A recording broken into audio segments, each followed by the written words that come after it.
కలియుగ వైకుంఠ దేవుడు శ్రీ వెంకటేశ్వర స్వామిని దర్శించుకోవడానికి చాలామంది భక్తులు వస్తూ ఉంటారు. దేశ విదేశాల నుంచి, మరోపక్క ఇతర రాష్ట్రాల నుంచి కూడా వస్తూ ఉంటారు. అవన్నీ మనం చూస్తూనే ఉంటాం. ఒక రాజకీయ ప్రముఖులు అయితే చెప్పక్కర్లేదు. ఇంకా ఇష్టదైవాన్ని కొలవటానికి చాలామంది వారి యొక్క అభిమానాన్ని చాటుకోవడానికి వస్తూ ఉంటారు. అయితే ఈ కోవలోనే ముంబైకి చెందినటువంటి ఒక ఫ్యామిలీ అయితే మాత్రం ఏకంగా వాళ్ళు గోల్డ్ను ధరించి, అంటే మామూలు గోల్డ్ కాదు, గోల్డ్ ఫ్యామిలీ అని చెప్తున్నారు.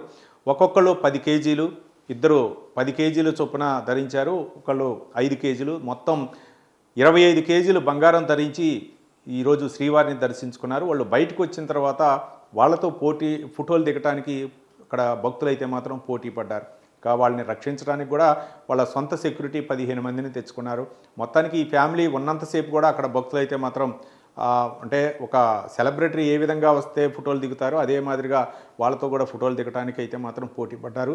అంతేకాదు వీళ్ళు ఉన్నంతసేపు కూడా 15 మంది సెక్యూరిటీ కూడా వాళ్ళ భద్రతను చూశారు. అంటే దగ్గరకు రానియకుండా ఆ గోల్డ్కి అయితే మాత్రం ఒకళ్ళ చేతులకు రింగులు, అలాగే బ్రాస్లెట్లు, మెళ్ళో ఆభరణాలు ధరించి వచ్చారు. అంటే ఒక విధంగా చెప్పాలంటే బంగారు ఆభరణాల దుకాణం వచ్చిందా అన్నట్లుగా వాళ్ళు వచ్చారని చాలామంది భక్తులు చెప్తున్నారు.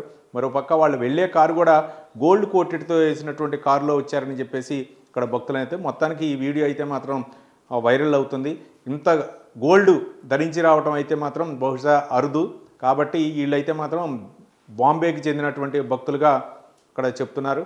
మొత్తానికి ఈ వీడియో అయితే మాత్రం సోషల్ మీడియాలో ఇప్పుడు బాగా వైరల్ అవుతుంది. ఒక పక్క బంగారం రేట్లు విపరీతంగా పెరిగిపోతున్నటువంటి తరుణంలో 25 కేజీలు బంగారం ధరించి శ్రీవారి దర్శనానికి రావడం అయితే మాత్రం అందరూ చర్చనీయంగా చర్చించుకుంటున్నారు.